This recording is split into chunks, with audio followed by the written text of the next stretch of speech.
moderators in Studio B with our candidates, and I am going to turn it over to them.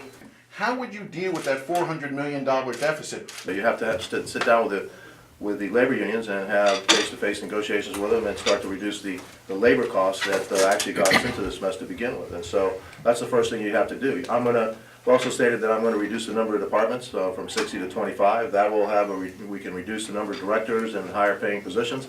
I'll start by reducing the salary and benefits of the mayor. You have to lead by example. Yes, we're going to have to reduce the size of the amount of departments. Yes, we're going to have to combine departments so directors oversee more than one department. Yes, we need to reduce the duplication that exists. Let me give you a specific example. Every department, almost every department, has a procurement department. But then once they're done procuring, it goes to the main procurement department down at the 111 building. Same thing happens with HR. Most departments have their own separate HR, and then there's another. So you have this duplication. So you have to do an assessment of needs. As an administrator, that would be the first steps that we would do, and then be able to cut those positions. The first things that you're going to look at is how do you eliminate waste, fraud, and inefficiency.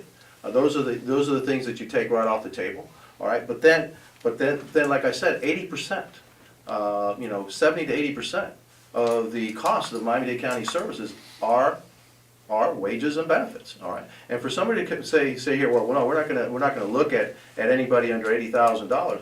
I don't believe it can be done. And there are many areas that you can negotiate that will bring you the savings, that will not affect the base salaries, will not affect the dollars that people are taking home to be able to pay their bills.